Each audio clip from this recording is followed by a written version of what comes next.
Oh, good evening. Thanks for coming. If you can't hear me at the back, if you let me know, I'll try and shout up a little bit.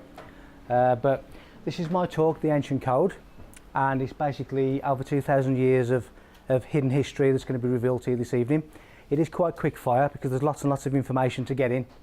So the slides will seem like they're going really, really fast, but it will be around in the break. About halfway through, we'll go through, have a break, and then I'll stop at the end if there's any questions.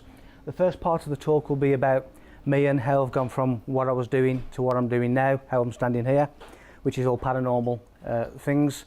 Then I'll go into a Bible code that I found that tells you who the characters of the Bible really are and what they really mean. Then we're going to go into a few other civilizations like Stonehenge, Atlantis, Lemuria, what they really are and what they were used for. And then after the break we'll go back to ancient Egypt, and I'll actually reveal to you what the pyramids actually represent in Egypt and around the world, which is not being picked up by any Egyptologists anywhere in the world. So it's sort of quite a unique code that's going to be revealed in the second half. So as I say, I'm Michael Feeley, and this is how it started for me. And you probably won't recognise me because a long time ago, but that's me. And this is at Hendon in London. So I was a police officer on the front line for 17 years. So I basically became an evidence gatherer, an expert eyewitness in court, and used to investigate many different levels of crime, from the mundane, like shoplifting, to being first on the scene at a hostage situation or first on scene at a murder, and having to coordinate everything, preserving the evidence, finding the evidence, etc, etc.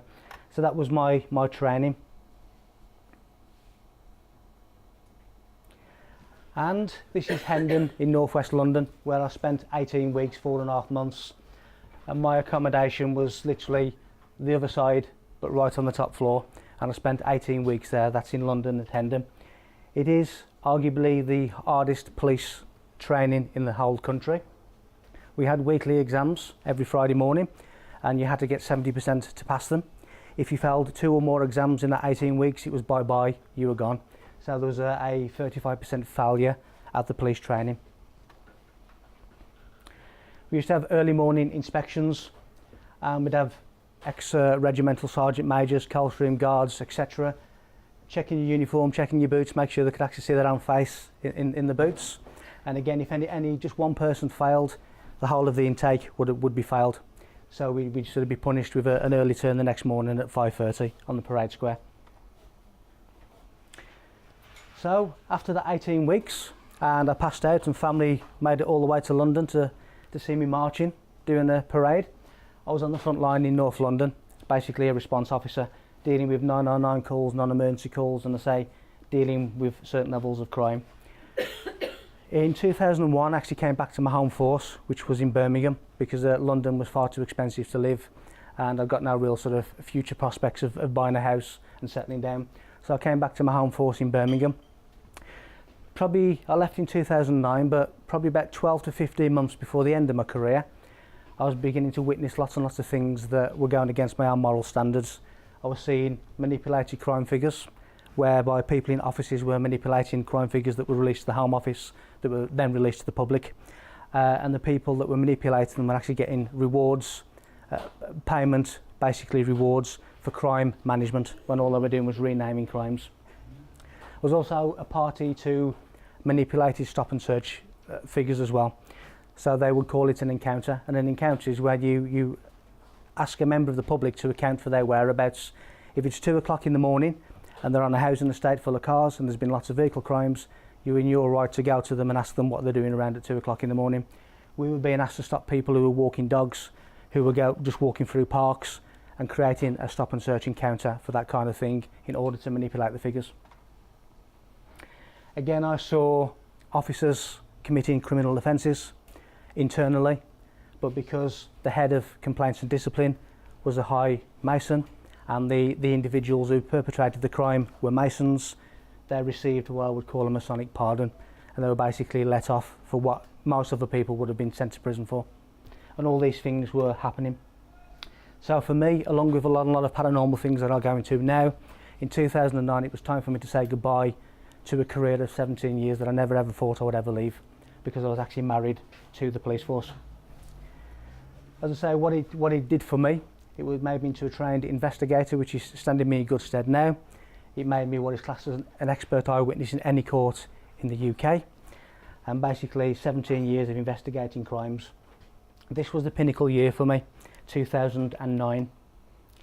And the first thing that happened to me, my so-called awakening, we actually have to go back to Victorian England, which is in the year 1850, when I was asked by a spirit girl to investigate her murder. And she'd been murdered in the year 1850 by her stepfather, and I was actually asked to investigate her murder through the help of a medium. What I didn't realise is she was murdered by her stepfather, and I'd also got her stepfather around me as well as a spirit attachment. He was smashing windows in the house, he was possessing my body, he was doing all kinds of nasty things, trying to prevent me from investigating this girl's death.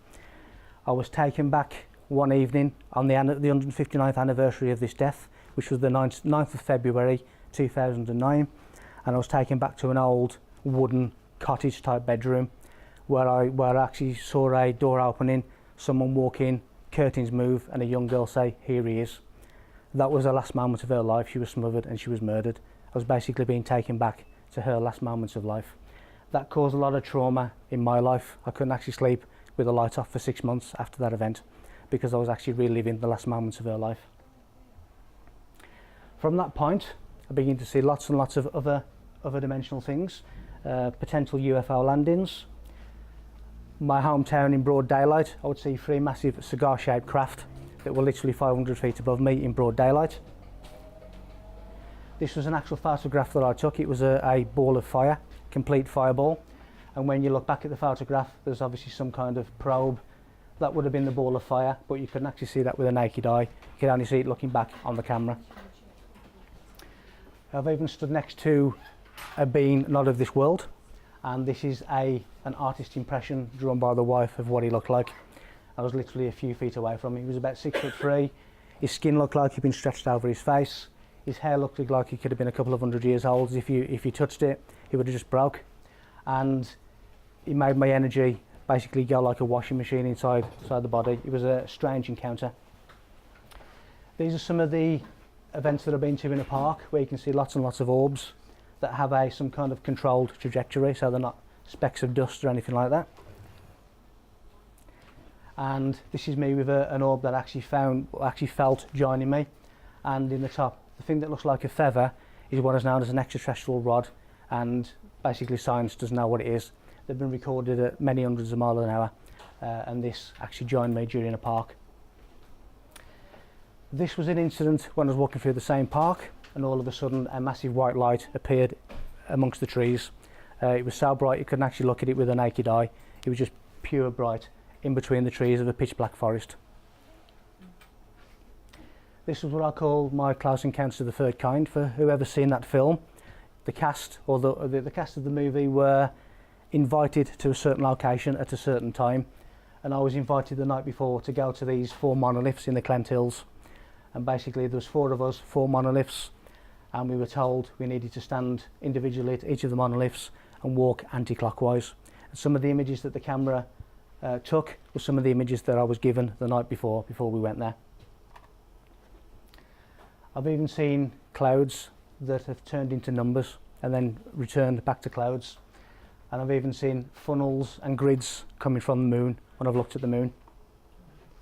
I've even heard what the American Indians call the voices of the wind, which is like elemental voices that you can actually sometimes hear whispering as they pass you. I've heard them as well. I've also seen many what people deem as angels, which are to me electromagnetic forces of duality. Electromagnetic is basically the movement of the atoms and molecules which create electromagnetism, and that to me is what an angel really is. I've even seen shadow people who've racked my door at 6 o'clock in the morning, my bedroom door, and as I've walked out I've seen shadows walking through walls away from the bedroom. I've even seen the ghost of King Charles I, and lots of people, once we get to this point, start thinking this is a bit far-fetched and they've actually got a lunatic standing on the stage, but I can guarantee all these things have happened. Where I live now is the ancient capital of Mercia, and you saw lots of activity in the English Civil War, and he was obviously ahead of the Cavaliers, and he does frequent that area, and I've actually seen him as he walked past. He was looking directly into my eyes. The only question I really had is what is he thinking? Am I a time traveller? Does he know what's going on? It was a strange encounter, but that was King Charles I. Again in 2009 I kept getting shown a golden key in the mind's eye, and I didn't understand what a golden key meant, but looking into it, it actually means the Gnostic key of knowledge, which is the worthiness of ancient knowledge. And I also keep seeing the number 22 even to this day, even on the way here, keep seeing number 22 in various sequences, which again has many meanings, but one of them is also to do with Gnostic ancient knowledge. And a couple of years ago I actually realised and found out through family trees that I'm actually a direct descendant of Irish Celtic kings, so I also have a royal bloodline as well, which again goes relevant to Egypt, when in part 2 after the break we go to ancient Egypt. As a result of a lot of my research and a lot of things that have been sort of shown, certain Illuminati and Masonic groups have attempted to recruit me, sometimes quite persistently. These, you know, like I'm from Beverly Hills, also a member of the Great Illuminati organisation. Have you ever thought what you'd stand to gain if you joined? Wealth, fame, power and lots more. Hence to say, I've always said no and always resisted. But some people from the initiates, from ancient mystery schools initiates, some people from the Order of the Golden Dawn, which is the 11th degree of Masonry, have actually commented on how accurate the things that I'm saying and what I'm going to share later, how accurate that actually is to the secret societies that are kept from the population. And it's all about secret knowledge. It's all about hidden knowledge that the public never get to know about. They're quite happy for everyone to walk in what is the labyrinth of darkness, of ignorance, never finding your way out of that ignorance, out of that darkness, never coming into this kind of knowledge. They are happy, the establishment is happy for you to forever walk in circles around that and never actually leave. The world, as I found it, is a real life Da Vinci Code movie, because everywhere you go, everything you look at is a symbol of some kind that has a hidden meaning, whether that's consciousness, whether that is planetary worship, there is some kind of meaning. And again, I shall go into the Bible in a moment, but when the Bible tells us that every eye shall see him, that's not necessarily talking about the two physical eyes, it is talking about hidden knowledge, hidden consciousness, talking about the third eye. And when the Bible, the Gnostics say that only the eyes that can see and the ears that can hear will come into this kind of esoteric knowledge. The Bible tells us we have Simon carrying the cross of Christ. Simon in Hebrew comes from Shimon, which means to hear. So again, only the ears that will hear will come into this kind of knowledge. It is all secret codes and languages. This is the American dollar bill that is relevant to Egypt. There's all of these codes ingrained into all these different things. Even in the English alphabet, the Gnostics have hidden God, the mind of God, and even the sleeping Christ. So we have QRST, which is Christ, we have Aleph, which is God, and we have Beth, which is house or mind. It is the mind of God, and we are the sleeping Christ, as I'll get to in just a moment. Everywhere we go, even churches, everywhere, there is this secret ecclesiastical knowledge that the public never get to know. The parent of astrology and astronomy is a science called astrotheology. Astrotheology is the worship of planets and stars. Each of your major religions worship a combination or individually those planets. Even the word pastor means great star or father star, so again it's talking about astronomy. And all the major religions, Islam, Christianity, Judaism, is all to do with planetary worship. Even in Catholic schools, Catholic, the word Catholic means universal, which is referring to the universe, to the stars.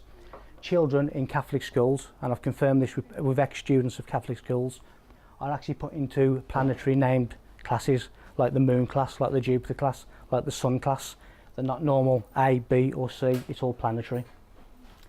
When we look at mosques, this is the symbol of the triple goddess, which is the crescent moon, the full moon and the waning moon, known as the triple goddess. Those are the three daughters of Allah. Even when the Bible tells about the four horsemen, it is talking about Venus, Mars, Saturn and Pluto. It's not physical horses that will come down as part of the apocalypse. It's talking about astronomical events. Mainly what I'm going to be talking about, even though astronomy is quite significant in religions and society, I'm mainly going to be talking this evening about genetics, forensics, genetics, and how that relates to biblical stories and biblical characters. Some of the things that the ancients knew, we don't even know today with all this sophisticated modern equipment. They knew how to extract information from genetics, they knew about resonant frequencies, they knew about the universe, they knew how to take themselves to what they called their God state. They had an advanced knowledge of self and the universe. And as Albert Einstein once said, all religions, arts and scientists are branches of the same tree. If you imagine the bark of the tree is the Gnostic truth, all of these branches are the mistruth, the distraction, and that's all the major religions of the world. As of 2014, there were 4,200 religions in the world. Each of them are telling you that they are the truth, they are correct. Some of them are going to be disappointed. There's far too many. You can't have 4,200 truths. Somebody's not going to be correct.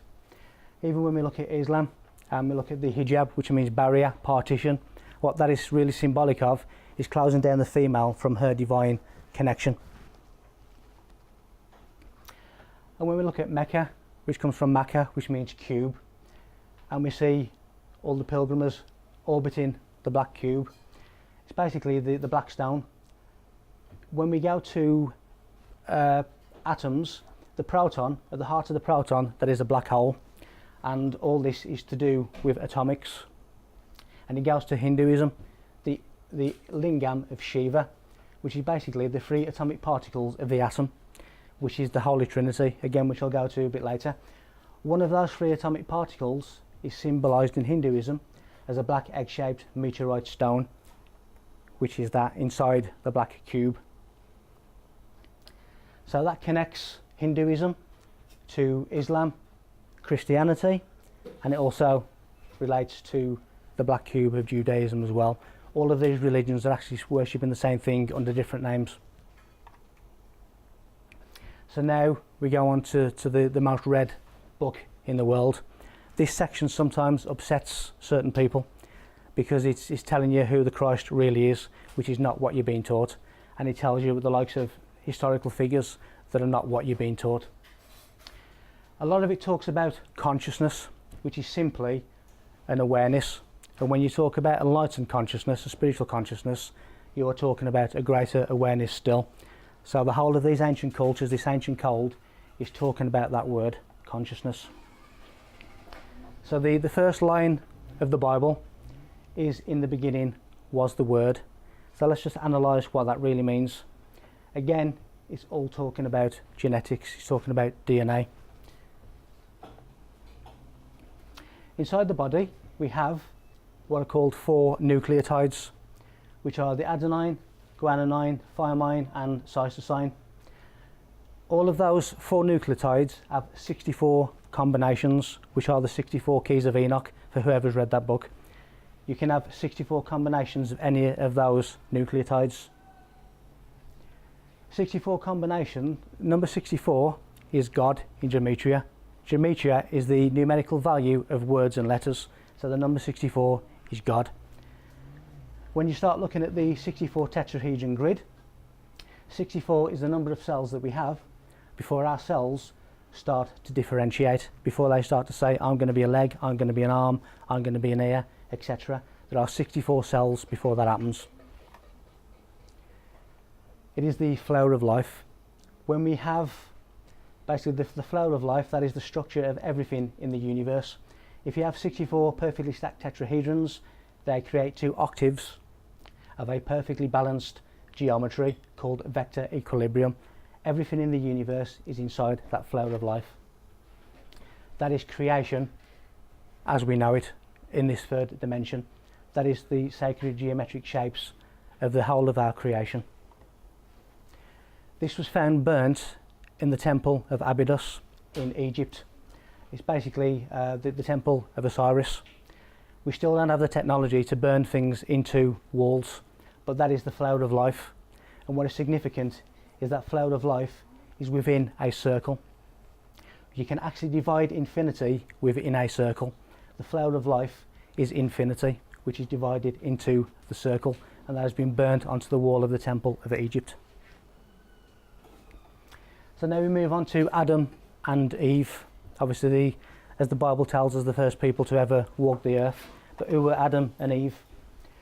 Well, Adam is basically the atom, the organic atom, because the elder of the universe is atomic. And this is from where Eve created. So I'm just going to take you first to the Garden of Eden. Eden means life. It is talking about the human body. So all of these atoms, Adam and Eve, are living inside of the human body, is the Eden. The apple of this story, an apple is basically symbolic of an allegory, which is a story with a hidden meaning. So this is the tree of knowledge. And so the serpent of Eden is Kundalini awakening, the dormant serpent, which again throughout this talk I will go into in more detail. Everything is happening inside the body, the Eden, the atom and everything else. So when we look at the Holy Trinity, before I go back to Adam and Eve, the Holy Trinity are the three subatomic particles of the atom, which is the neutron, which is the Father, the proton, which is the Son, and the electron, which is the Holy Ghost. Protons absorb sunlight. The Bible tells us that the Father is all to do with stability, God is stability. And then when we look at the electron, the movement of electrons inside the body creates electricity, which gives us power, which is the power of the Holy Spirit inside us. When these electrons move, they become ionized and get excited, and they give off what is called an electron cloud that give the appearance of a ghost. That is the Holy Ghost of the Holy Trinity. So we have the proton, the neutron and the electron, which is the Holy Trinity. Everything in this universe, everything in existence, even you and I, are 99.99999% empty space. That means we are not solid, we are not totally here. So in this vacuum, the fabric of a vacuum is a tetrahedron, is a pyramid, and that is the model of consciousness. So everybody in this universe, everybody in this world is connected by an awareness through the fabric of the vacuum of space. And it's from the proton where everything in the universe is actually created. We have what's called proton showers that create materials, and it's also what creates sunburn, what gives the sun the power to actually burn are protons. They are also information carriers as well inside the proton, which is a subatomic particle. Again, we have even smaller particles called quarks, 2 up, 1 down. So it's always a macro, micro, macro. So the word Eden means life. Body comes from bodig, which means life. And Eve also means life. It's all talking about the sanctity of human life. It's inside the human body. So even the electrons of the atom orbit the nucleus of an atom in the exact same way as the planets orbit the solar sun. So we have this mini universe inside us. And it's said that Eden can be located by the 4 rivers. The 4 rivers are the main fluid systems of the human body. So you have the Hiddekel, which is blood, the Pishon, which is urine, Euphrates, intestinal fluids, and the Gihon is the nervous fluids. They are the 4 main systems of the human body's fluid systems. That is Eden, that is the body, that is life. So going back to the Adam and Eve story. Adam's rib, well, the Bible tells us that God created Eve from the rib of Adam. What it really means, it's from the Chatsha, which means the side, which means to split in 2, which means to equal. So it means to divide, to split into even, an even number, into 2.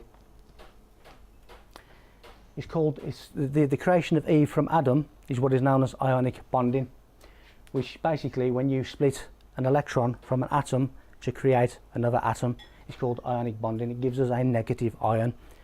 That is basically the creation of Eve from Adam. And it's all called nuclear fission, which again is like a nuclear incident inside the body where the atoms are being extracted, electrons are being extracted. That is separating the atom, which becomes Eve. So inside the atom, electrons are equal to protons. So the electron, the Eve, is equal in the atom, and therefore Eve was created equal to Adam. The electron is also an negative, gives a negative charge. So we have the neutron, which is now charged, the proton a positive charge, and we have an electron, which is a negative charge, which is why the Bible tells us that Eve was a negative influence on Adam, the atom, because it's a negative electron charge. Even the story of Cain and Abel is really telling us about consciousness. It is saying that Cain, the ego, is always trying to kill off our higher nature, which is Abel. We always have that internal fight, that internal labyrinth of the kingdom of earth and the kingdom of heaven. We'll always have that internal struggle. Now we move on to another biblical famous character, Moses. And again, he was never a physical person. He's talking about genetics of the human body. As so, the word Moses means drawn from the water. The human body, the cells, have a protective water membrane around them called the fluid mosaic model, a fluid mosaic membrane. Mosaic means Moses, drawn from the water. So we have water that protects the cells of the body. Even the death of the firstborn is all to do with the proton giving off a red dye to let other protons, let other cells know that it's dying, that it's in trouble, to keep away. That is the red dye above the door on the plagues of Egypt. Proto means first, it is the firstborn. When Moses went to the top of Sinai, Sinai has several different meanings. The one that they're not telling you is Harbeshan, which means with the teeth. It means with the teeth because he's talking about celestial knowledge, the knowledge of the divine. And when Moses gets to the top of the mountain and we look at the burning bush, that is really talking about the pineal gland, the master gland of consciousness, being awakened by Kundalini fire. That is the burning bush of Moses at the top of Mount Sinai. Again, when we look in modern day computer terms, Mozilla Firefox is telling you exactly that. Mozilla means mosaic, which means Moses. Firefox, the fire is the burning bush, and the fox, in spiritual animal terms, it's all to do with spiritual awareness. So Mozilla Firefox is telling you about the burning bush of Moses. So the 10 Commandments are the two hemispheres of the human brain, the two tablets. Why the number 10? Because the number 10 is the number of divine order and divine balance. It is the collaboration between the spiritual and material realm, hence the reason they chose 10 as the commandments. So Moses crossing the Red Sea is called the easy translation, the crossing of the Red Sea, going from the inner, the mind, to outer consciousness, the connection between the left and right brain. We are connecting the lower to the higher. That's called the easy sea. The Red Sea, the cerebral, the fluids of the brain, the red fluids of the brain, which the Greeks called the road out. We are talking about earthly consciousness into cosmic consciousness. So again, when we look at the dividing of the Red Sea, inside the body, membranes are protective walls. They open up and allow certain things to come in, allow certain things to leave, but they also close up and prevent some things from coming in. That is the parting of the Red Sea. That is when the Red Sea comes in and collapses on the Egyptian army. It's all talking about membranes of human genetics. And again, when Moses came down and everybody was carving a bull, that is basically telling us in medical astrology, the bull, Taurus, is the lower mind.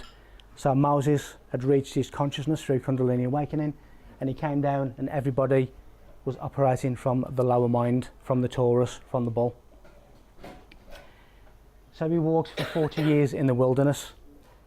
Even Israeli archaeologists have now said that after 70 years of excavation, not one strip of physical evidence has ever been found that was actually a physical exodus in the desert. Basically, the number 40, which is why it was chosen, contains the power to lift you to your spiritual state. So again, we are talking about consciousness and spiritual state. We have what is called inside us thylakoid cells, which deal with prana, mana, which is basically a human photosynthesis. When the sun gives us energy, the thylakoid cells turn that into chemical energy, which fuels the body. That is Moses feeding the Israelites the manna bread. And when you look at this, if they'd have had a car, they should have been there in 9.5 hours. And to walk from Cairo in Egypt through the Red Sea, it takes 6 days, and that is Google Maps. So it shouldn't have taken 40 years, had that surely be true. So even the number 40, the letter M, has the same powers, the same significance as the number 40. When we see McDonald's, we see the M, which is the archway of the Temple of Solomon. When you turn that round, it's the number 13, which is the number of heavenly government, Jesus and 12. And even the King Arthur story is talking about consciousness. So here we have the sword, which is symbolic of impenetrable knowledge, and we have the foundation stone, and the sword is called Excalibur, which comes from ex cals libertarius, liberated from the stone. So in other words, only the chosen can extract the knowledge from this mastergland, and this is all to do with the King Arthur story. So the name Arthur comes from Artos, which means great bear. It is Ursa Major in the sky. Spiritual animals, the bear means innermost thoughts. Again, we're going into the mind. When you look at the plough, which is that, those 3 stars of the handle are known as the Wizard's March. That is Merlin. So you have Merlin and King Arthur. Lancelot, incidentally, means godlike. So again, that is quite relevant. The round table, we have the North Star, Polaris, which is being circled by the plough, the Big Dipper, which gives us the circular round table. That comes from Hinduism, but is also used in Nazi Germany as the swastika as well. So originally it started off quite harmless. Swastika actually means of the good. Even the latest Disney phenomena, when we have Elsa on the North Mountain. The North Mountain is the pineal gland. Elsa means she knows. It's talking about knowledge from the master gland. So again, even Disney is sort of getting in on that as well. And then we move on to Noah before we move on to Jesus Christ himself. So Noah means comfort, and that's exactly what the child gets inside the amniotic sac. That is Noah's Ark. That is the baby inside its mother's womb receiving comfort. So it rained for 40 days and 40 nights. So again, that number 40 is quite significant. In Judaism, they have what is called the mikvah bath, which basically means hope, and that is a nullification. It's the recreation of the womb experience.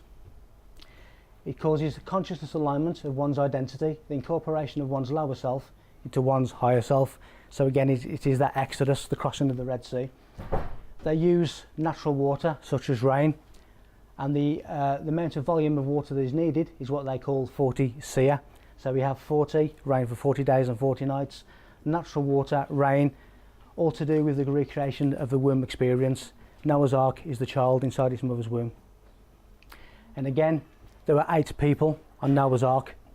When we look at the 64 tetrahedron grid, which is the creation of the fetus as well, 8 stars or 8 star tetrahedrons give us one 64 tetrahedron grid. It's the actual development of the fetus, and that's why there's 8 people on Noah's Ark. The Ark, when you change the C to a K, it becomes the relay system of the electricity, which actually speaks to the baby inside its mother's womb, the electrical circuitry of the body. And again, going back to in the beginning was the word and the nucleotides of human DNA. Those 4 nucleotides actually live as base pairs. They live 2 by 2, and even some genealogists call them the Noah's Ark of chromosomes. So that is the 2 by 2 of Noah's Ark. He's talking about the nucleotides, the base pairs of human DNA. So now, this is the bit that can sometimes upset people. It's going into the greatest story ever told. And it's so called because it really is the greatest story ever told. So Jesus was a carpenter, and a carpenter is symbolic of the spiritual good in man. So that is the first clue. The iconic image of Christ is believed to have actually originated from this person called Cesare Borgia. He is the son of Pope Alexander VI, and it's believed that his image is where we get the iconic image of Christ. So he performed miracles which included healing the sick, giving sight to the blind, casting out devils and raising the dead. He was put to death on the cross between 2 thieves. He ascended to hell and rose from the dead to ascend back to heaven. That is not Jesus. that is the Eastern Saviour God, known as Varishna. It was 1200 years earlier than Jesus Christ. The Jesus Christ story has been repeated at least 15 times before the story of Christ. And again, he was born in the age of Pisces, which is the age of deception. We're all being deceived. And what little do people realise is by the worship of Christ, or this character called Christ, they're actually breaking the first commandment of God's law: thou shalt not have any gods before me. So, going back historically to a statement made by Pope Leo X, it has served as well, this myth of Christ. Pope Francis, the current Pope, at the end of 2017, the end of last year, at a Catholic Mass, has recorded as saying, Jesus is metaphorical, not literal. So these popes, the highest person of the Roman Catholic Church, are actually telling you the same as what I'm telling you. So when we look at the heavenly Christ, we're basically going into astronomy. The heavenly Christ is the Shamash, the servant of God, which is the solar sun, and he opposes the dark evil, which is where we get the word devil. So the sun removes the darkness, the dark evil, the devil. So you have this Christ-devil battle. Jesus' name in Greek has a numerical value of 888, which means the mythical sun. That is basically the sun. Jesus is the sun. And the Bible tells us that on the resurrection, he was resurrected on the first day of the week, early on the morning of the first day of the week. That is Sunday, that is sunrise, that is the heavenly Christ resurrecting in the sky. The word sun and sun are actually the same word. They derive from the German word son, but early Christians created a separation between the two to give the impression that they are two separate meanings. They are the same meaning. So again, when we look at the heavenly ascended disciples, it is the 12 signs of the zodiac. It is the wheel of Gad, the will of God. So we have the Christ and the 12, which is the number 13, the heavenly government. And basically this is the heavenly nativity story, where we have the 3 wise men following the star of Bethlehem. In Egypt, that is Isis, Osiris and Horus, which I'll get into in part 2. But on the 24th of December, the 3 stars of the belt of Orion align with Sirius A and tell you exactly where the sun will rise on the 25th of December. So Orion and Sirius are basically pointing towards our Christ consciousness. So why the 25th of December? On the 22nd, 23rd and 24th of December every year, the solar sun remains in the same degree of sky for 3 days. It is dead for 3 days. On the 25th of December, it moves 1 degree north to continue its annual transit. Therefore, the sun is born on the 25th of December, hence the reason that date was chosen for Christmas Day. And when they say, I am the Alpha and Omega and the bright morning star, the Greeks called the planet Venus Phosphorus, which means the light of Horus, which again takes us back to Egypt and the sun. It is a reflection of the light of the sun. Venus is both the morning star and the evening star. And this is Venus about 40 minutes before the sun rises. When the ancients saw Venus appear in the sky, they knew that the sun would follow. The sun comes second. It is the second coming of Christ in astronomical terms. That is the heavenly Christ appearing second.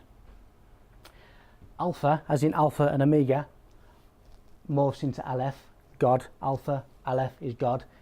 Roman Catholics at the top, at the helm of the Roman Catholic Church, are actually worshipping Lucifer, who is Venus, the planet of Venus.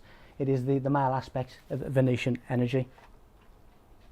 And we can see the Pope when he's wearing that shell outfit, which is Venus, and we can see it on this petrol station forecourt, where we have Venus and the reflection of the sunlight around the outside. That is telling us about Venus worship.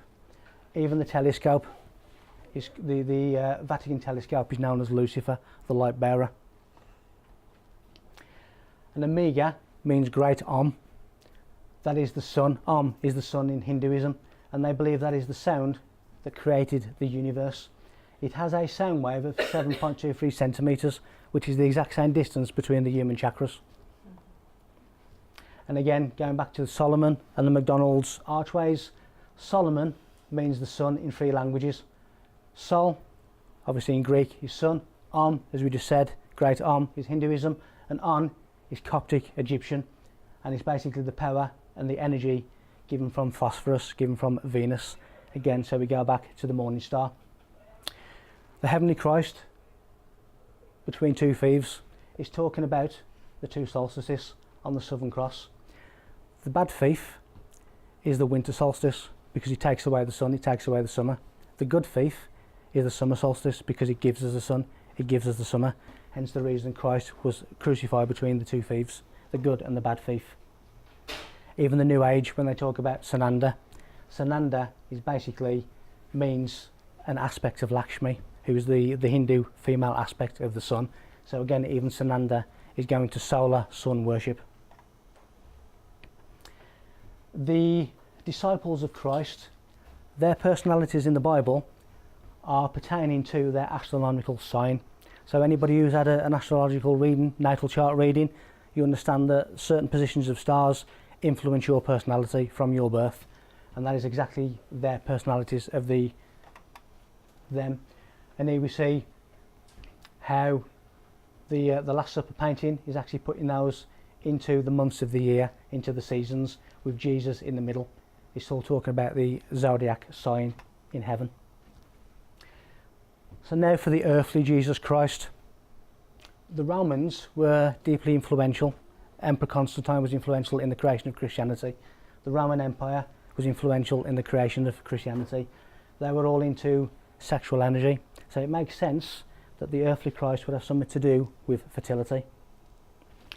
And when it tells us in Luke that the kingdom of God is within you, that is exactly correct, because it's all inside. And now I'm going to tell you about the earthly Christ, which is all inside you. It was never a physical man. Even hell and heaven. Hell is the root chakra, the red, which is known as the underworld. It deals with the unconscious that the fire energy of Kundalini wraps around, waiting to be activated. So the fire energy wraps around your root chakra, that is hell. When we raise our Kundalini energy to our crown chakra, that is heaven. That is the 7th heaven, the 7th chakra. That is hell and heaven. Those are the chakra systems.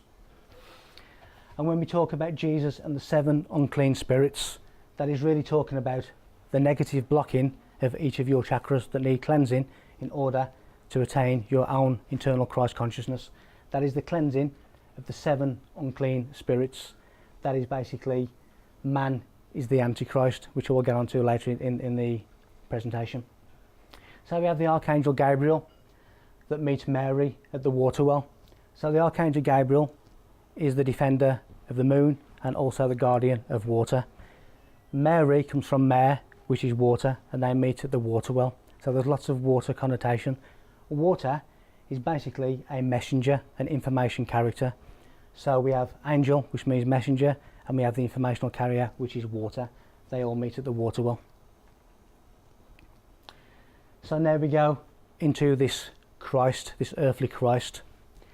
So age 12, which is when the Bible tells us that Christ begins his Father's work, we have in male children a virgin birth during puberty. That virgin birth is all to do with the creation of sperm, which is connected through the testicles, through the belly, into the solar plexus. So the word sperm means seed. It is the Christos seed. It is the anointed one. Anointed means to be oiled, and sperm is oiled by semen. The word saviour means he who sows the seed.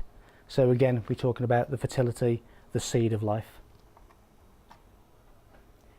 And the solar plexus. So this Christ seed is connected to and born in the solar plexus. The solar plexus is known as Bethlehem. So we have the Christ seed born in Bethlehem. Inside the solar plexus we have the thimble-sized depression known as both the manger and the fish. So therefore the fish is the sign of Christianity, and the manger, the Christ seed is born in a manger in Bethlehem.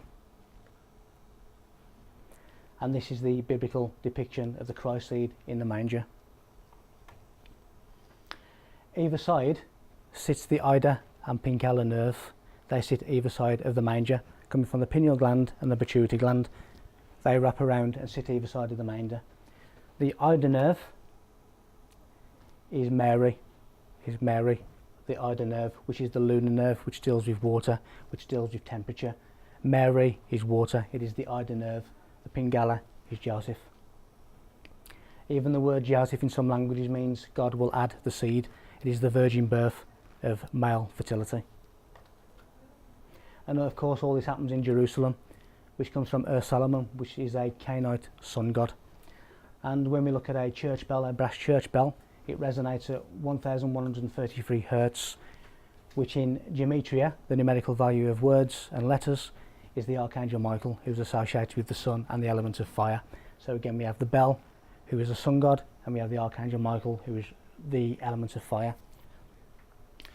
When we see those kind of arches on the church, that is Sol Invictus. That is the invincible sun. That is the sun arch. The sun walks across the sky in 12 steps, the 12 hours of the day. That is the Luke Skywalker, for anybody who's ever seen Star Wars. Luke means light. It is the light walker across the sky. When we see this kind of arch, that comes from the female fertility cults. That is known as the lunette arch, which is basically female genitalia, and those are the 4 gates. So the female also has a counterpart. The male has the Christ seed, the female has a lunar seed, which develops in the pituitary body and assists with that Christ consciousness.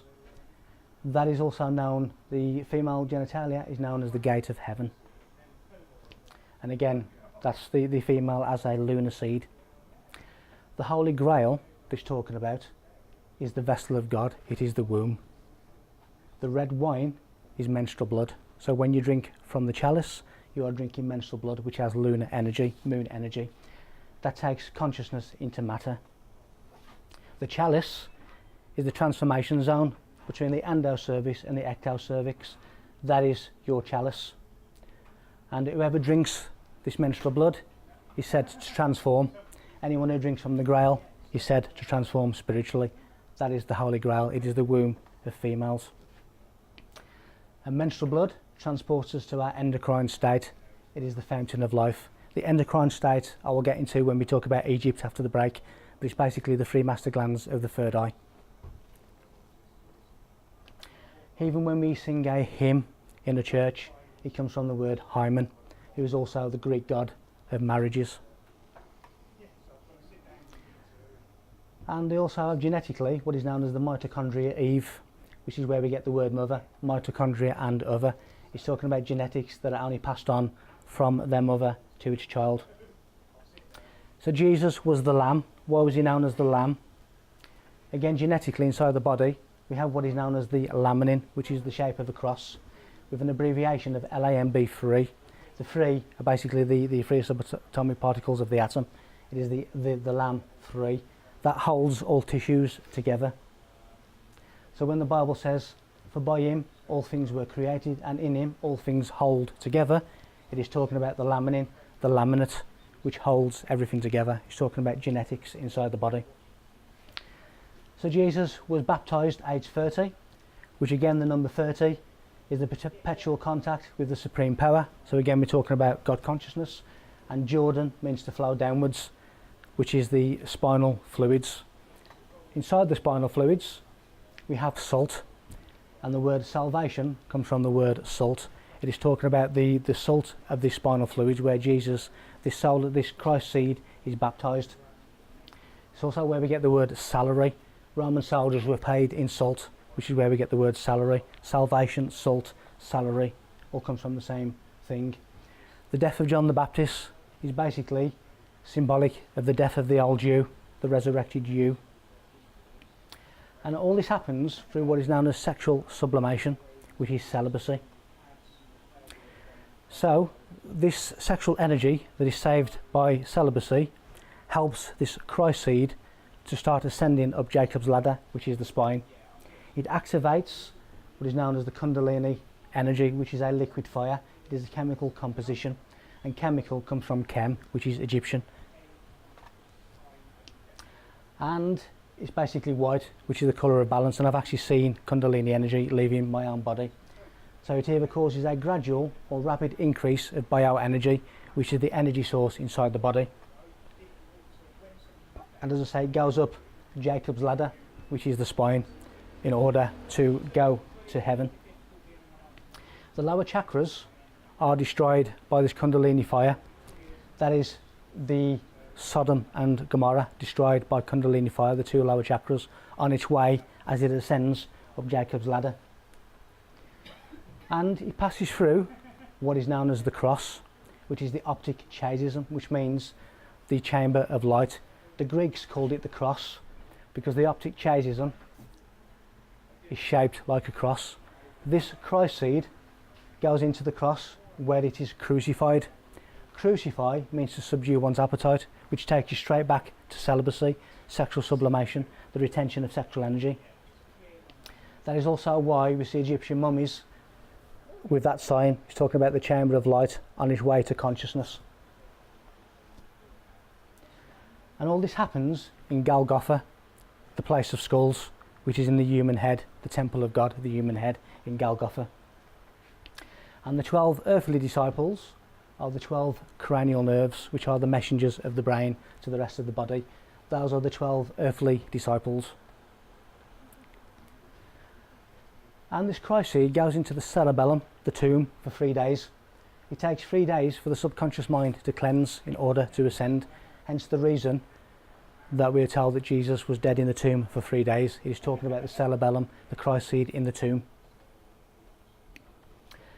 And when we look at the cross and we see Inri, Inri is basically the 4 elements. It is the tetragrammation. In order to ascend the material realm, we need to get to the pentagram, which is the ether. And that is where we get the pentagram and the 5 wounds of Christ. The number 5 is realised man. It is talking about Christ consciousness. The inner degrees of the pentagram are 108 degrees, which gives us a frequency of 108 hertz, which is the frequency of total knowing. Again, we are talking about awakened consciousness and the pentagram. And that is why on many logos and symbols, you will see that the letter E always appears different to any other letter.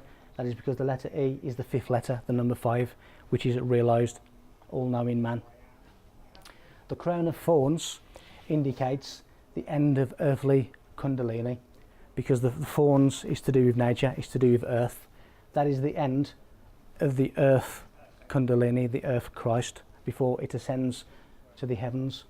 The word resurrection means to use again. We are simply using that sexual energy again, which is absorbed into our cells to be used once again by the cells of the body. Why did Jesus die aged 33? Again, that's quite a significant number, 33. Well, there's 33 vertebrae of the human spine, which is Jacob's ladder. There are 33 degrees of Freemasonry. Jesus died aged 33 in the year 33 AD. And the number 33 is the number of turns in a complete sequence of human DNA.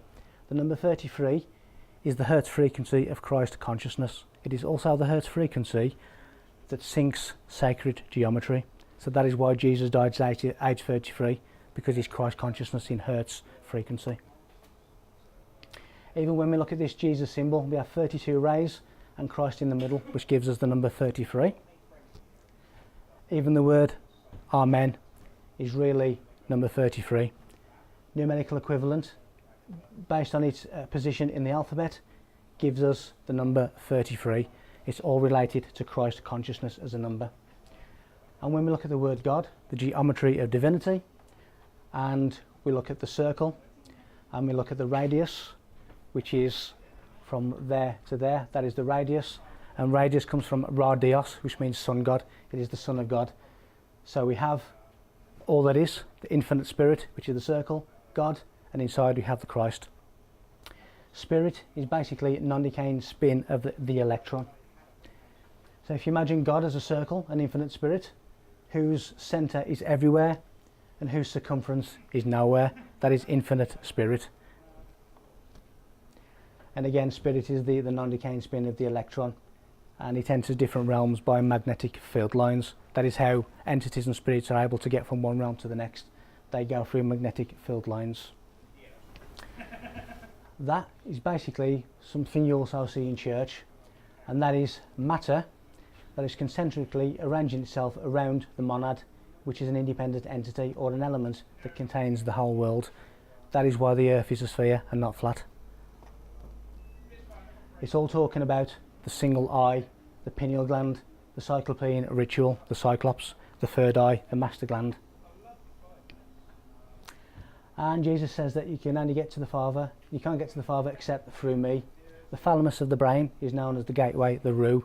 You can only get to the Father through the gateway, which is Christ consciousness. And Jericho, the walls of Jericho. Jericho means the city of the moon. Again, it's talking about the skull, because the skull circles the crescent moon, the semilunar ganglion. So the walls of Jericho is also the human skull. And then the Last Supper. Supper comes from the word soup, which means to enhance. And he's sitting at the table with the 12 cranial nerves. The table comes from mensa, which means mind. He's sitting at the table with the cranial nerves. All this is happening inside the human brain. When he says drink my blood, he's talking about the union of matter and mind. And when we talk about the Passover, it is the Paschal moon, which happens on the 14th day of the first spring moon, which is 14 Nisan. Nisan means April, so it's on the 14th of April, which is when the Passover lamb is also slaughtered. Again, the tribe of Judah, which a lot of it is all to do with Judaism, had lots of dealings with the Chaldeans, who were the rulers of Babylon. And Judah means young lion, which is the sun. And they used to live on the east side, which is talking about the right brain. And Ur looks very, very similar to the word church. The church is the moon. Even circumcision is talking about moon, lunar rituals. It's talking about Lilith, who is the dark moon. She's the lunar apogee. When the moon is furthest away from Earth, it is the dark moon. That is the goddess Lilith. That is all to do with circumcision. She rules children up until their day of naming. 7 days for girls, 8 days for boys. On the 8th day of a male child being born, that is when he's circumcised, aged 8. It's all to do with the goddess Lilith. And when the Lord's Prayer, give us this day our daily bread, again it's talking about the great mind on earth, and the bread is the Christ seed born in Bethlehem. And the word Lord itself means giver of bread. When we look at the prayer, the symbol of the prayer, it's actually balancing the chakras. That is why we have that prayer position. And the ascension of Christ is really the ascension of consciousness. Again, the second coming within. The first coming of Christ is the birth of the Christ seed. The second coming is the consciousness awakening. That is the alpha and omega within the human body. And even such festivals as Epiphany basically comes from the pineal gland. It means pineal gland. So again, we're talking about consciousness. The church know this, but they're never telling you. The rapture of Christ. Rapture just means to transition. So what we're doing is we are transitioning our earthly self to our higher self. That is the Christ consciousness, the rapture of Christ, the transition. And when the Bible says that there's lots and lots of people who see chariots and wheels in the sky, the old Hebrew for chariots and wheel is Merkabah. It is the vehicle to higher consciousness. That is the symbolic meaning of the chariots in the sky. Again, just a few of the miracles of Christ. That is the heavenly Christ walking on water. And again, the word Jesus comes from Aetius, which means the son of Zeus, and Zeus is the planet Jupiter. That is the blood of Christ, when you see the crimson sky at sunset or sunrise. And again, turning water into wine. Water is an information carrier that changes the blood, so it reflects the character of that word again, consciousness. When we drink water, it transmutes it into the blood, and red wine is symbolic of blood, so that is turning water into wine. Water, at the point of freezing, develops into the shape of a tetrahedron, which again is consciousness, so even water has a consciousness. The 5 loaves and the 2 fishes again is all to do with the zodiac, where we have the fishes, which is Pisces, and we have Virgo, the house of bread, placed into 12 baskets, which are the 12 signs of the zodiac. And Jesus cures the blind, which is basically to remove ignorance through consciousness. And he also heals the sick. We get vitamin D from the sun, which deals with all of these diseases that helps the human body to fight these diseases, from cancer to the flu to depression to diabetes. And even the Ark of the Covenant, which is an electrical relay, is talking about the mind, the brain, which deals with the connection to the divine. So Mary Magdalene, this just ends this last section. So who was Mary Magdalene? The witness to the resurrection of Christ.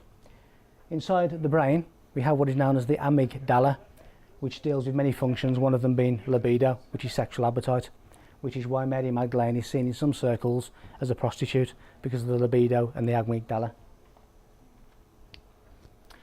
The body is separated geometrically by what is known as a transverse plane, called a sign, which abbreviation is sin. So the lower half is the kingdom of earth, the upper half is the kingdom of heaven. We are all born in original sin, original sign. We're all made from geometrics, and most of us are living in the kingdom of earth, which is the lower appetite. And even the story of Jonah and the whale, again, it was 3 days in the belly of the whale. The whale is considered spiritual darkness, and again 3 days to cleanse the subconscious in order to ascend. When Jonah came out of the belly of the whale after 3 days, he's emerging from spiritual darkness into spiritual light. He's talking about knowledge of consciousness. And again, when we see this symbol in church, this is the Christ seed going through the cross in to the pineal gland, the master gland, causing Christ consciousness awakening. Even the Vatican, where we see the pine cone gives us the word pineal, and the word Vatican comes from Vatica, which means the third eye. So again, they're talking of consciousness in a esoteric way. And these pineal gland secretions, they are brown and white secretions, which is the land of milk and honey, talking about by Hebrews. The whole of this establishment is trying to keep one thing from us, which is ourself. We are the deity, which comes from deity, which comes from self.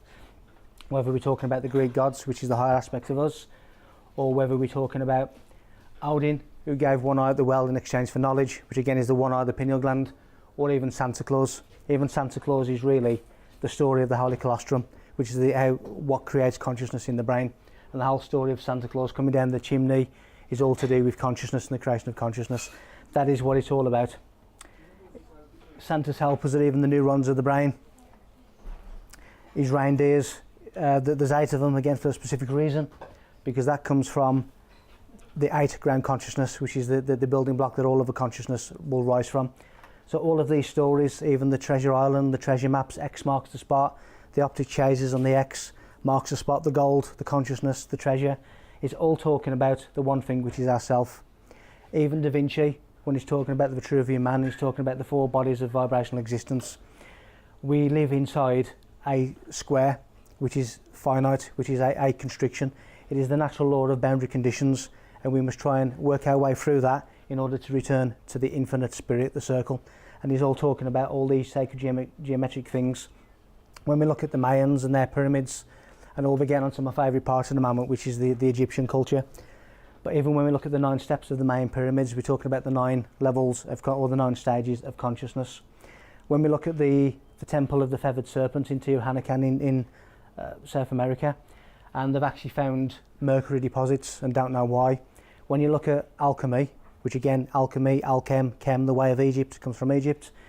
When you look at alchemical ascension, and you look at mercury as spirit, as in consciousness, when you look at salt as in the body, and when you look at sulfur being the soul, they're basically working towards the balance of themselves in order to reach this God consciousness. That is why they found mercury deposits at these pyramids, because mercury is all to do with consciousness and the spirit. Stonehenge, a place that I've been to, and I'd just like to prove that I've actually been there. That was me in 2009. But with Stonehenge, again, it's this mystery. Stonehenge also contains mathematical pi, and when I get to the pyramids in a moment, that becomes more relevant. But pi operates at 528 hertz, which is the frequency of love. So again, that is quite relevant. So why is Stonehenge in a circle? Well, that is what is known as a concentric circle. It's all part of a primary halo, which is a cyclopean ritual. Cyclops comes from one eye, which again is only speaking about one thing, the third eye. It's the circle that causes the alteration of the state of consciousness. So again, we're talking about altered consciousness. And there we can see the mythical Atlantis, and we can also see Stonehenge as 3 concentric circles. So it's the concentric circle, which is the Holy Trinity. It is God mirrored in man. It is the God-man. So again, we're talking about that Christ consciousness. That's why we have concentric circles. I will get onto Atlantis in just a moment. But this is the Avebury plane, and it's said at one point, in the shape of a serpent, the Kundalini awakening, there were originally 700 stones. 700 is the numerical value of the word phoenix. In China, Chinese meridians, which are the vital energies, there are 700 points, which is the balancing of vital energy points. So again, we have 700 at Stonehenge, and we have 700 in this meridian system, which leads to the phoenix from the flames, which again is the burning bush of Moses. It is that Christ consciousness awakening of self. So the stones, because they are embedded into the earth, they actually absorb earth energy through their base, and because they are crystalline, they absorb this energy and they basically use that, and they can convert that into a electromagnetical linear beam, which is why on some pyramids like Bosnia, people have actually recorded and photographed beams of light coming from the top of the pyramid. That basically means that those pyramids are still active. They are still absorbing Earth's energies, and they are turning them into beams of light. So Atlantis, lots of people believe that the island of Atlantis and Lemuria actually existed. I personally don't. I found that the ancient code that I found is connecting all of these ancient cultures with a couple of words, which is enlightened consciousness, spiritual enlightenment. And Atlantis to me is no different. So the word Atlantis means the island of Atlas. And this is the Rockefeller Center in New York, which is Atlas, meant to be carrying the word, the world. The word Atlas gives us alt, which means to support. It means above the head. So it's the will, it's the Merkaba, it's that vehicle of consciousness. So Atlas is actually holding up the head, the consciousness. The 33rd vertebrae of the human spine, Jacob's ladder, is known as Atlas because it holds up the head. It is the top vertebrae of the spine, the 33rd vertebrae, which is Atlas. Lemuria comes from Queen Mu. Queen Mu is basically Isis from Egypt. It's a different name for the goddess Isis, and again, I'll go into Isis in just a moment. So Lemuria is talking about the pituitary gland, which is the part of the master gland of the third eye. So we have Atlantis, which is all to do with the pineal gland, and we have Lemuria, which is all to do with the pituitary gland. When we balance those two opposites, it is the chemical marriage of ascension, which again is relevant in Egypt. When we look at the heads of Easter Island that face east, in cardinal points, east is all to do with illumination and ascension, to do with light, illumination. That is why the heads face east. They point down at their navel. If you can see the actual statues underneath the ground, they're pointing down towards the navel. That is because the navel is all to do with enlightenment, illumination, inner transformation. That is why it's pointing down. It is said that there are 1,000 heads on Easter Island. The number 1,000 is the highest level of consciousness. Again, it's all speaking about consciousness and enlightenment, even on Easter Island. And now for my favourite part of all, which is going back to ancient Egypt and telling you about the pyramids of Egypt, which in the whole of the research that I've been doing, in the information that I've been given about Egypt, I've not found one person that is talking about Egypt in the way I'm going to talk about Egypt now. There's lots and lots of different theories, there's lots of different people telling you different things. Some of them are correct, some of them are 60-70% there, but none of them are talking about what I'm going to talk about now, which is what the pyramids of Egypt were really for. And we talk about Ra, which in Egyptian Ra simply means the sun, but most importantly it is the Amun Ra. Amun means hidden. It is the hidden sun. It is that inner illumination, which is what the Egyptians were really on about. It is all to do with the God within self. The ancient cultures believe that God existed within your own body. So to know yourself, you then know God. You have that automatic connection because you are God on earth. Even when we look at children's nursery rhymes, there are encoded sun worship messages in there. When we look at the last words, you've got knees bend, arms stretch, Ra, Ra, Ra, that is bending down and worshipping the sun.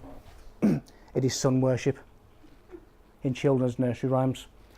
It is also talking about biophotons, which is basically that inner illumination. It holds the key to all living things. It's also responsible, biophotons is also responsible for the human auric field. So when people say that you look a bit off colour, or statements like that, we're talking about the auric field, which is biophotons that we can see usually with the aid of a camera. So the Great Pyramid of Egypt is 449 foot tall, which seems quite a random number. Why wasn't it 450 feet or 460, 440? Because 449 in nanometers is the wavelength of produced biophotons inside the human brain. It is also the highest frequency colour, which is violet, which is the colour of the crown chakra. The violet flame, etc. is all to do with pure awareness, the crown chakra. That is why it is exactly 449 feet tall as a Great Pyramid, because it's all to do with pure awareness. The more inner light we have, the more consciousness we have. Hence the reason we see the likes of Buddha and the Christ with this halo around their head. It is talking about that inner illumination that is so bright, is emanating from their own vessel. And again, just to prove that I've actually been to some of these sacred sites, that is me in Egypt. Before I went to Egypt in 2010, which initially I thought was a holiday, I received a cryptic message from a psychic medium from Scotland, and I'd never spoken to her before, never met her, didn't know her. And she said that she had an important message from what she claimed her spiritual council. And that message was, and I say verbatim, regarding your trip to Egypt, you need to look past the tourism, you need to understand her, you need to learn about her, and you need to teach about her being Egypt. It was a cryptic message. So when I arrived at Egypt, I'm expecting all these flags and all these razzmatazz that get to go along with this message, and nothing happened. I went to the Cairo Museum, went down the Nile, I went inside the Great Pyramid itself. Nothing was obvious. So it's this, well, what's this message all about? This message reached me 7 or 8 years later. It became relevant 7 years later after that. About this time last year, I was walking down a set of metal stairs, and all of a sudden I heard this strange whoosh sound. And as I turned around to the left, there was an Egyptian pharaoh in full headdress walking alongside me. Literally walking alongside me. And as I was looking at him from the left, I could also see him as if I was looking through his eyes, and I could also see him from front on view as if he was walking towards me, all at the same time. It was a multi-dimensional experience of an Egyptian pharaoh. And although he didn't say anything, I didn't recognise who he was because he was completely covered. He was just walking alongside me, all of a sudden just disappeared. Whether or not there was information exchanged silently, I don't know, but he appeared and he then disappeared. I was in sort of a transient state, even though I was in my reality, I was in some kind of different bubble, a different place. And it made sense 7 or 8 years later. The Egyptians, the word pharaoh means great mind. So again, we're going straight back to consciousness. Consciousness and the balance of self is pinnacle in the Egyptian society. And all of these ancient societies, they're all pinnacle about consciousness and self. And the Egyptians are the foundation stone of that message. So we are talking about the great mind, the pharaoh. It's all to do with knowledge. And the re-emergence of Egyptian knowledge is what is going to illuminate and wake up this world. It's all coming back from Egypt. So now let's go into the actual temples, temples of knowledge, and reveal some secrets. In order to get any further, you must first pass the guardian, who faces the east. The east is the illumination, it is the enlightenment. This is the protector of enlightenment. You must first pass the guardian. Once you have, you then go through, or escort you through the subterranean places underneath the Sphinx until you reach the initiations. I can say definitely that slaves did not build the pyramids of Egypt. Had that have been correct, for 20 years non-stop, 24/7, a stone, which some of them weigh hundreds of tons in weight, would have had to be placed in position every 2 seconds non-stop for 20 years. Slaves did not build the pyramids of Egypt. Instead, we have what is known, and scientists, modern day scientists now are starting to reveal, or starting to learn, that you can actually levitate objects by sound.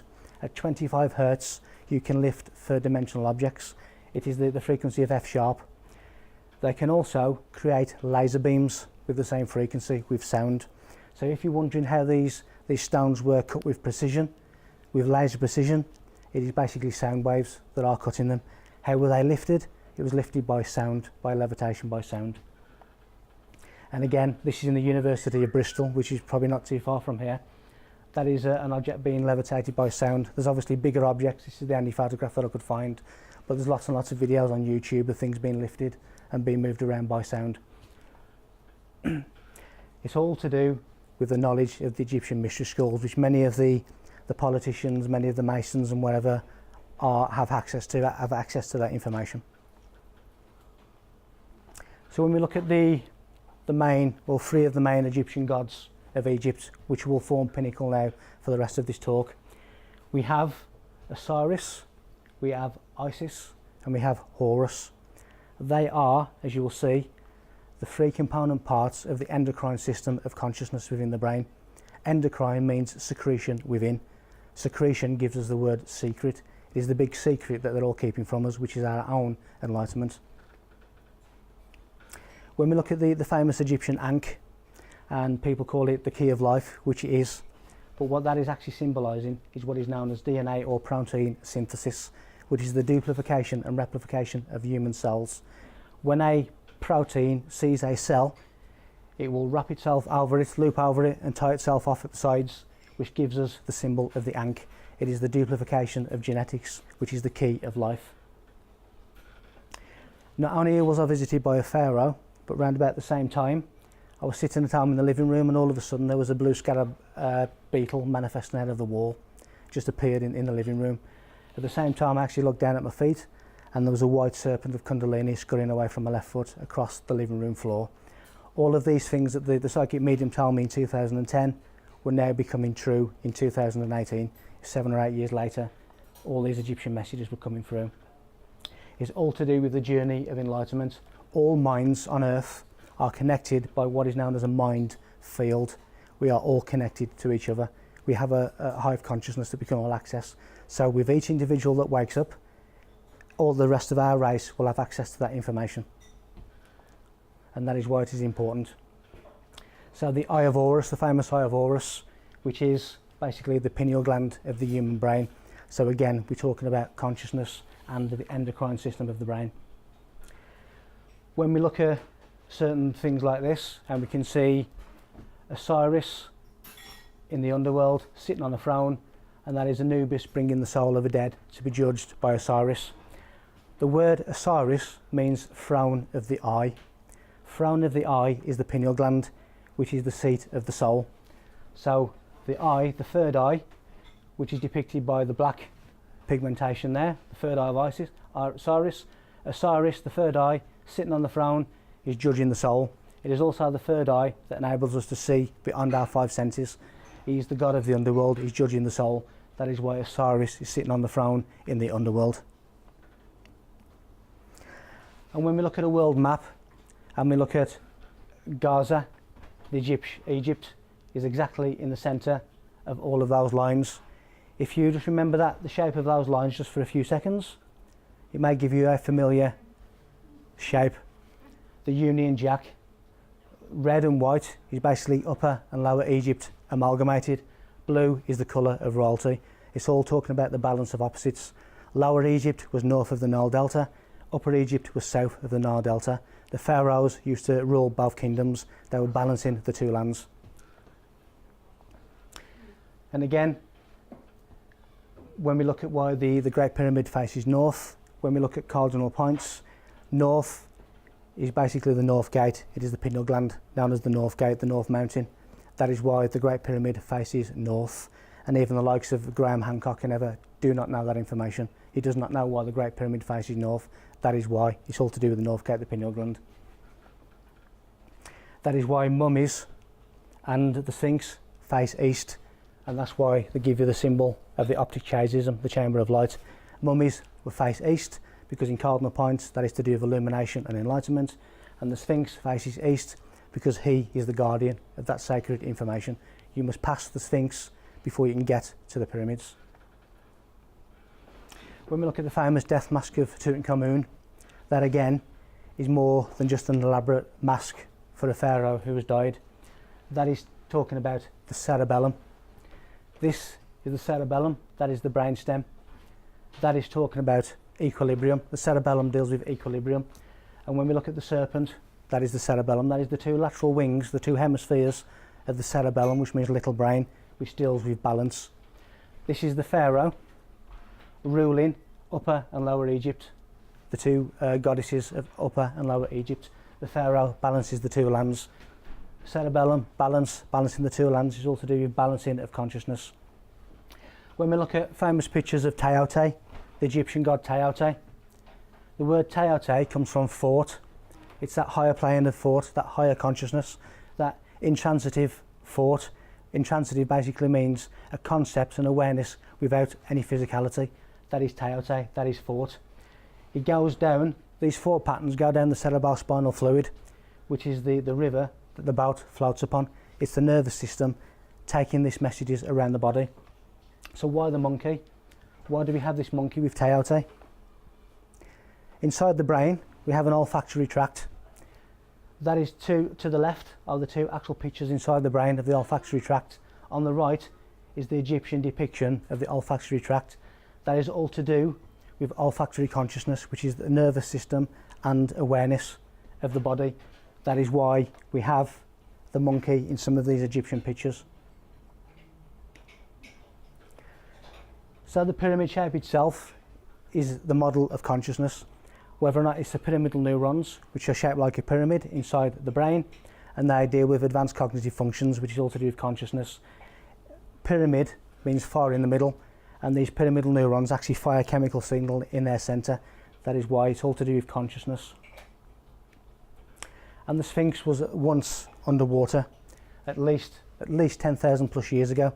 They found water erosion underneath the Sphinx, and water hasn't been in that land for at least 10,000 plus years. So it's at least double what the mainstream are telling us. And again, we have the third eye, the endocrine system, meets the cerebrospinal fluid at the third ventricle. So basically, it is surrounded by this. So when the likes of Plato talk about Atlantis, and he talks about it being the one island that rules seven, he's talking about the master gland that rules the seven chakras, and he's also talking about the pineal gland as an island, because it sits between the two hemispheres of the brain, surrounded by the cerebrospinal fluid. Therefore, the pineal gland is that island, the Atlas, the island of Atlantis. Not only does the body have an energy system, but also the land also has energy systems. This is the African prime meridian, which is the ley line of Africa. You can see that where the third eye is situated is where the pyramids of Egypt are situated, the third eye. Where Alexandria, the capital of Egypt, is where the crown chakra is situated. So they've actually put these monuments, these places, on the third eye of the chakra system of the land, which is compatible with the chakra system of the body. It's all to do with our own personal pyramid, which meets there. It is that model of consciousness. Now, this is the part that no one else is talking about anywhere that I found. What does the Great Pyramid really represent? It represents the exact location of the master glands of the third eye of the human brain.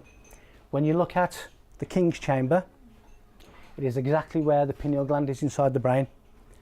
When you look at the Queen's Chamber, it is the exact location of the pituitary gland inside the brain. Two master glands. There you have the thalamus. Thalamus just means chamber. Chamber is what comes in, where the light comes in to activate those two. That is what the Great Pyramid is all about. It is a replica of the endocrine system of the brain, and it's marking exactly where you can find this endocrine system. That is what it's all about. And again, there is Horus, the thalamus, who's the solar sun. Horus, when we get the word horizon, it comes from Horus risen. Horus risen, horizon, the sun rising. So for any football fans out there, the area of the brain between the pituitary and the pineal gland is known as the Crystal Palace, hence the reason we have a football team called the Crystal Palace. Again, it's esoteric these meanings. When you go inside the King's chamber, there are certain hertz frequencies that are significant. 8 hertz being one of them, which is the alpha waves of the brain. 8 hertz is also the frequency that synchronises both hemispheres of the brain. So at 8 hertz, you are getting your full potential of your brain. The two hemispheres are actually amalgamating. There's also, within the pyramid, bridges or ponds. They are basically bridges of the brain, the electrical circuitry signalling mechanisms. And here we have the brain ventricles and the lobes, and also inside we have the chambers, which are the same in number. The Egyptians had the normal spiritual 7 chakras, but they actually had nine chakras. They had the addition of the carnal chakra, which is the outer projection of inner truth, and they also had the nasal chakra, which is also to do with olfactory consciousness, which again is all to do with aromatherapy and etc. That 9 chakra system gives us a Christian cross known as the Essenbach code.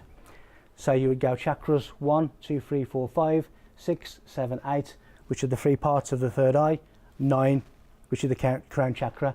That is the Essenbach code that gives us the Christian cross, which is the 9 chakras of Egypt.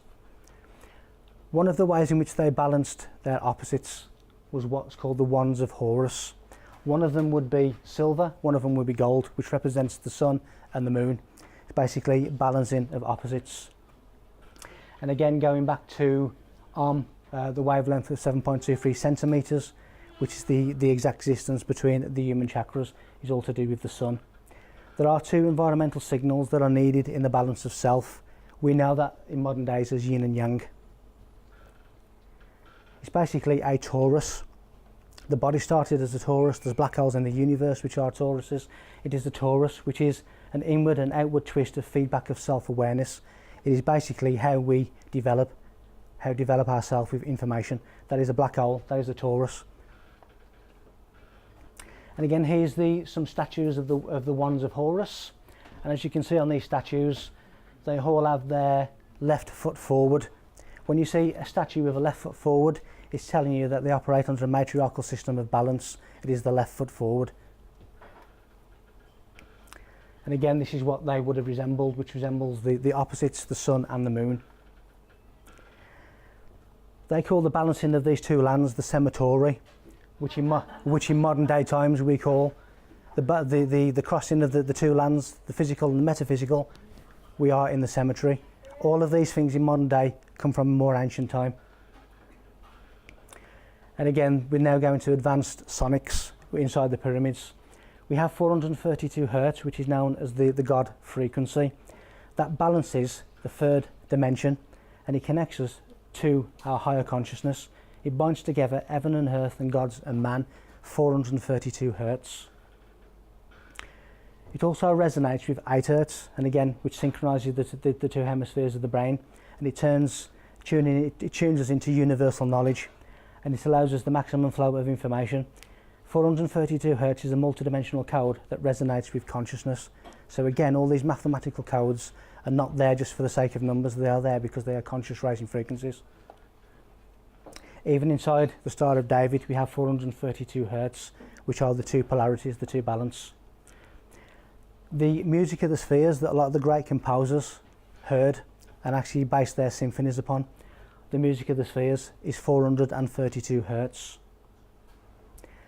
The Egyptian instruments, such as this one, the sistra, was balanced to 432 hertz, which is a harmonious frequency. This famous scientist, Nikola Tesla, once said, if you only knew the magnificence of 3, 6 and 9, then you would have a key to the universe.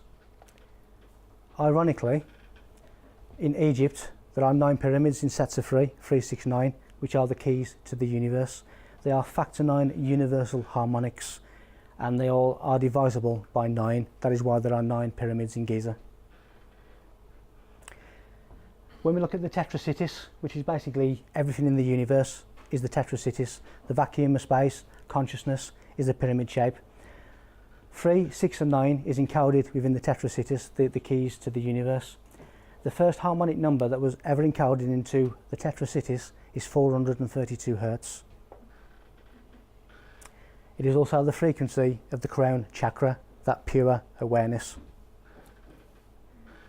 And again, when we look at the 432, whether it's a flat pyramid or a pointy pyramid, the numerical sequence is 432, rises from the base upwards. The height and the perimeter of the Great Pyramid are in a ratio of 43,200 to the radius and circumference of the Earth. So again, if we take that, it becomes 432 in hertz. It is the infinite pyramid. It is the pyramid that will go on forever. And again, when we look at the tetrasitis, it's the same. This is a continuous pattern, inward and outward, both bigger and smaller, towards infinity. So basically the entire universe is that, and if you put a tetrahedron or put a sphere around each of those tetrahedrons, every one of those tetrahedrons with a sphere becomes the tree of life. That is universal infinity inside the tetrahedron. And if you look at the total numbers of degrees in each of those angles, it becomes 25,920, which coincidentally is the exact same years of the precession of the equinox, which is also met as different ages of human consciousness, which is embedded within the Great Pyramid. The sacred geometry, this is basically the go-between. Finite, infinite, and the pyramid is the bridge, the go-between between the two states. As human beings, we are the border between infinite small and infinite big, and basically Giza means border. We are on the cusp of littleness, or we're on the cusp of greatness. We can choose whatever which way we want to go. So the hertz frequency of the third eye combined is 144 hertz. Again, no coincidence that there were 144,000 casing stones on the Great Pyramid, and the casing stones were crystalline, which basically absorb consciousness. It is the secret key to the spiritual concept of light. In gematria, the word light gives us 144. That is why there are 144,000 capstones. It's all to do with the frequency of the third eye. And at the summer solstice, from above the pyramid, you can actually see that there are 8 sides. 8 sides, basically a multiple of 8, gives us one significant 432. So again, we're looking at that God frequency. It is the 8th consciousness. It's the rising of all other levels of consciousness. The 8th consciousness is the final awakening, which then transforms into the 5 wisdoms. And that is the 5 wisdoms. It's all to do with the inner wisdoms of self. I'll just leave that there just for a few seconds for you to be able to read it. Okay. And again, when we look at sort of pictures like this, this is the Star of Bethlehem flower, which is all to do with what's called the Bach remedy, which is almost like an aromatherapy that awakens the olfactory tract, which is consciousness. And again, the number 5 was used quite significantly within the King's Chamber of the Great Pyramid. The number 5, again, is all to do with realised man. The 108 degrees of the inner dimensions of the pentagram is all to do with total knowing as a hertz frequency. They're telling us about their own God consciousness. And when we look at the mathematical sequence of pi, as I alluded earlier, that 528 hertz, when we look at Stonehenge, is known as the miracle town, and it brings consciousness to its full potential. 528 hertz is also a transcendental number. It deals with the spiritual realm. It's quantum immortality. It also maps out the exact coordinates of human atomics inside the human body, and it also tells us the different brain states of the brain, all hidden within the digits of pi. And with quantum tunneling, scientists have proved that we can actually travel back in time and we can travel forward in time with something called the double slit experiment. So quantum tunneling tells us about atomics and how we're able to travel back and forth in time. Even the golden ratio and the Fibonacci sequence of mathematics resonate at 432 hertz. And again, we see that geometry is quite significant inside the building of these monuments. We were told by history that Leonardo da Pisa, also known as Fibonacci, discovered this sequence in the year 1202. He didn't. The Egyptians knew about it thousands of years ago. Even in Borobudur in Indonesia, there are 432 statues of Buddha. Again, that relates to 432 hertz. Tibetan singing bowls are tuned to 432 hertz. The crown chakra is the highest level of consciousness. It's that number 1,000, the 1,000 petals, which is why we see the 1,000 petals on top of Buddha and different people. It's the highest level of consciousness. It is tying the knot. Again, what we use in modern day ceremonies, wedding ceremonies, tying the knot. That is all to do with the chemical marriage of king and queen, the balancing of inner opposites. And the pyramid shafts, why are they pointing to certain star systems? Well, again, when we look at the Queen's chamber, it goes towards Sirius. The pituitary gland is known as the star chamber of Isis. Sirius A is associated with the goddess Isis. It goes straight into the Queen's chamber, star frequencies. Orion, the pineal gland, is associated with Osiris. That is why it goes into the King's chamber. On the other side, Draco, formerly known as the cobra or the serpent, again is all about the balance of opposites, which is why the shafts go towards Draco, that side. Sirius A is the goddess Isis. Sirius B is Nephthys, the invisible sister, who is Isis's sister. Isis is the pituitary gland. And Orion is the pineal gland, which is why many monuments, even Alpine Indian monuments, etc., are all aligned to Orion. But some of the Great Pyramid, some of the shafts have been decommissioned. When we're talking about the Bosnian pyramids and the light, beam of light, which is still active, some of these have actually been decommissioned, they've been shut down, but they will at some point be reawakened. So when you look at Da Vinci's paintings such as the Mona Lisa, and you actually analyse the word, Mona is moon, and Lisa is La Isa, the moon is Isis. The cosmic appearance of the lunar moon was seen as the cosmic appearance of Isis.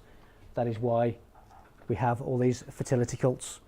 On the surface of the moon, we have what is called a lunar abaca, which are basically 6 obelisks. An obelisk is a symbol of Osiris in Egypt, and they are arranged and configured to the arrangement of the 3 main pyramids of Egypt.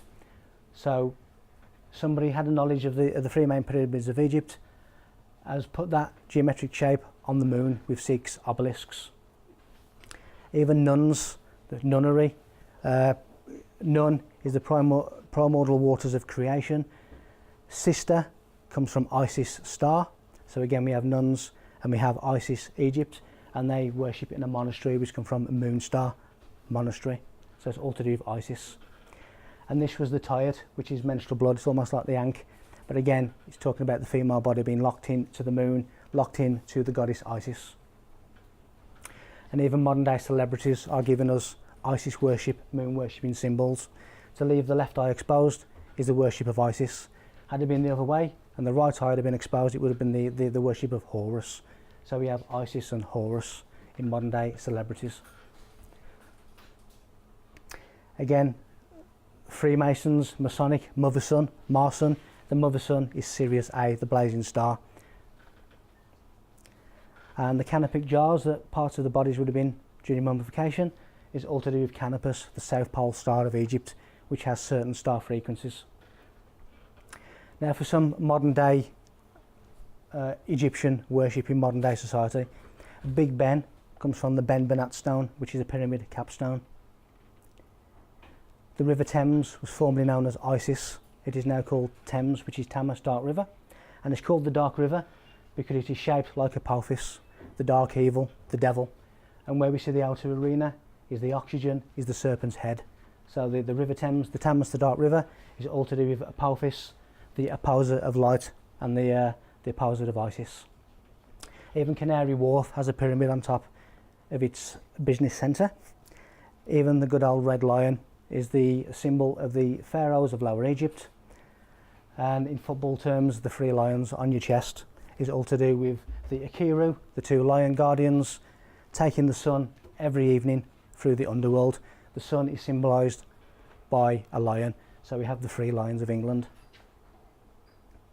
Even George and the Dragon is all to do with Set, sunset, fighting Apophis, the darkness. So the sun would fight the serpent of dark every night. That's why we'd have darkness. The sun would go through the underworld, and the sun would become victorious on the morning as Horus was risen. So we have George and the Dragon. Even City of London police stations, and there's 3 of them, are set out in the shape of Orion's belt, which is Osiris. Political parties, we have the Red Rose, the Rosicrucians, which is ancient Egyptian and Christianity merged. We have the dove, which is the symbol of Isis, motherhood. And we have the oak tree, which is the Druids. Druid means oak, knowledge. The Druids were the priests of Osiris in the temples of Egypt. Even inside the House of Commons, we have what is called the Hoshen, and that is the breastplate of the serpent priests of Osiris, and that is in British Parliament. And then we move to America, and we see the obvious connection between the dollar sign and the goddess. Even the pyramid on the dollar bill, that's talking about the illumination, the third eye, the illuminated third eye that the establishment have that we don't. The Oval Office, oval, perpetuity, womb, female goddess Isis. White House, why is it White House? The ancient capital of Egypt was Memphis, which means white walls, so we have a White House in America. The obelisk, the penis of Osiris, and the dome, the womb of Isis. So again, Washington DC. The C comes from Columbia. Columbia is Isis, different name for Isis. So again, we have Egyptian worship in Washington DC. Even Osiris, his colour is black. This is an obelisk, all to do with the judgment of the dead in the underworld. We have such things as Armistice Day, which was 11/11/11, which gives us 33, and we have the 6th day of the 6th hour of the 6th month, which gives us 666. 216 hertz is the frequency of man. 6 times 6 times 6 gives us 216. Man is the beast. Man is the Antichrist. And even modern day confectionaries are telling us the same thing. Those 3 green lines are 666 in Hebrew. Monster is the legal definition of a human being. We are the Antichrist. Even Liberty, which faces Paris, which comes from Parisi, which means the temple of Isis, is Libertarius, is Isis. That is the flame of Nimrod or Horus, and the rays are the illumination of consciousness. The 4th of July, that is when Sirius A is the furthest away from the sun. It is out of sight, and the founding fathers wish to commemorate that with the Declaration of Independence in America.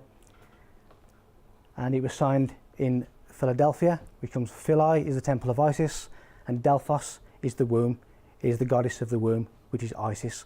So even the Declaration of Independence is all to do with ancient Egypt. And this is the Sirius A in our sun is in the binary, and it's known as basically the Hopi Indian red and blue Kachina prophecy. So with what is called the Doppler effect, which is all to do with light and frequency, when Sirius A goes away, it is red. When it comes back towards us, it is blue. That is the red and blue star Kachina prophecy of the Hopi Indians.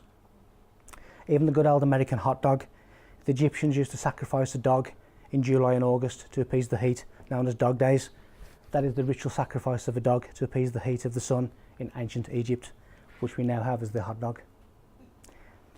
Even the mini logo.